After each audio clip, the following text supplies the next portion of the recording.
We're now going to examine in more depth how the price system solves the great economic problem.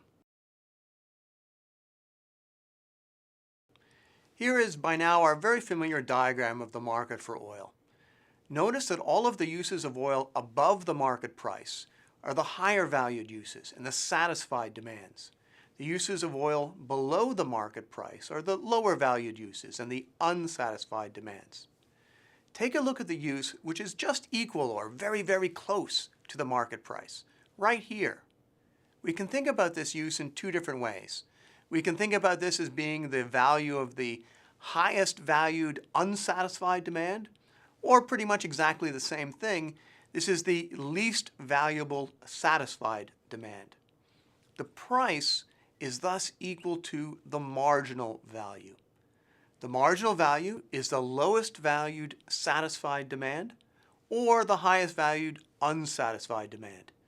We can also say that the price is equal to the social opportunity cost. What do I mean? Take a look. Take one of these users up here. They're going to be comparing the value of oil in their use to the market price. But that means that they're comparing the value of oil in their use to the next most valuable use of oil. If these guys were not to use this barrel of oil, the next most valuable use of oil, that would be here. In comparing their value to the market price and saying, well, my value is higher, therefore I'm going to use the oil flows to the highest valued users. It doesn't go to the unsatisfied users because their value of oil is too low. It goes to the highest valued users. It's the same thing with the guys down here. They have a low valued use. They're comparing the value of oil in their use to the market price. They're saying, well, I'm not going to use this barrel of oil. And that too is good, because if they were to use that barrel of oil, then it would no longer be available to satisfy the lowest valued, currently satisfied demand. In comparing the value of oil in their use to the market price, once again, what they're really doing, unbeknownst to them, is comparing their use of oil with the social opportunity cost of oil. And that's exactly what we want the market system to do. That's exactly how we solve the great economic problem. To really bring us home, let's look at what happens when there's an increase in the cost of supplying oil. How does the market respond? With an increase in the cost of producing oil, the supply curve shifts up. Notice that the price goes up and the quantity of oil used goes down. Now notice that the satisfied demands now become these. The highest value demands, which we can still satisfy given the reduced quantity of oil available. The unsatisfied demands become these demands. We've got more of them now, but notice which demands become unsatisfied. It's the least valuable demands, given the quantity, that become unsatisfied. Moreover, we're letting millions of people make their own choices.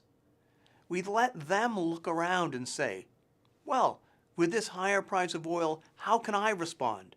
What do I know about the substitutes for oil? What do I know about the alternatives for oil in my use? What do I know about the value of oil in my use? These people, whoever they are, we don't need to know who they are, decide on their own, using their own information. That yes, now that the value of oil in alternative uses is higher, I should give up my use of oil. What kind of uses are given up? It's the use of oil in the least valuable uses, such as for paving your driveway with asphalt. The key is we let people decide using their own information about all of the substitutes for oil in their many, many uses. Whether it's producing candy bars or asphalt for driveway or bricks or whatever. These users of oil will decide to give up their oil in response to the higher price. And that is exactly what we want them to do. The higher price signals what the users of oil should do, and it gives them an incentive to do exactly that. Remember, to solve the great economic problem, we need to solve information problems and incentive problems. Let's take a closer look at how the market, how the price system is doing this. how does the price system solve the information problem? The market collapses all of the relevant information into a single number, the market price. Instead of collecting all the required information in a central spot, the market transmits just a little bit of information to everyone in a decentralized fashion. Here's what Friedrich Hayek, Nobel Prize-winner in economics, said, quote, "The most significant fact about this system, the price system, is the economy of knowledge with which it operates. By a kind of symbol, that is the price, only the most essential information is passed on, and passed on only to those concerned. The marvel is that in a case like that of a scarcity of one raw material, without an order being issued, without more than perhaps a handful of people knowing the cause of the scarcity, tens of thousands of people whose identity could not be identified by months of investigation, they're made to use the material or its products more sparingly, i.e. they move in the right direction." End quote. The price system economizes on information.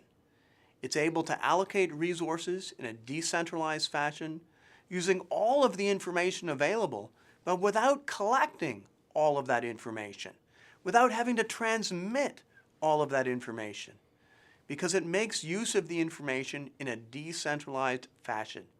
It uses the information which is in people's heads. The way that Tyler and I like to summarize this is that a price is a signal wrapped up in an incentive.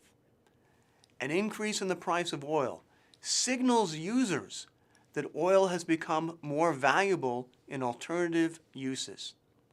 But that alone is not enough.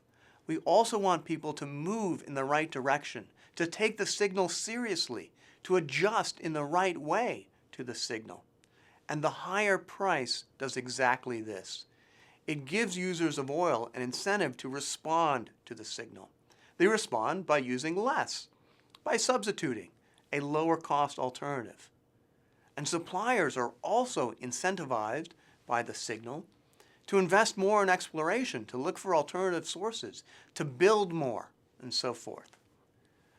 One final point before we wrap up. Politicians and consumers sometimes fail to understand the signaling role of prices. After a hurricane, for example, it's quite common for the prices of ice and generators and chainsaws to skyrocket. Consumers complain of price gouging, and politicians call for price controls. But really, this is a bad rap on the market because it's just doing its job. It's signaling that we need resources. The higher prices in a hurricane-devastated region, that says, bring resources here. The high price is a signal saying that the value of ice, the value of generators, the value of chainsaws, it's really high in this location, in this time. And that higher price is acting as an incentive. It's telling entrepreneurs, you can profit by bringing resources from where they have low value to where they have high value. The price system is doing exactly its right job. It's signaling and incentivizing people to respond to these shortages. Okay, let's summarize a little bit what we've learned. Markets are linked. They're linked geographically across the world. They're linked across different goods. They're also linked, by the way, through time.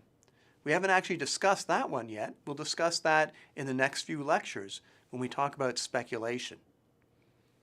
And the market, it kind of acts like a giant computer that arranges our limited resources over space, time, and across different goods so that we can satisfy as many of our wants as possible.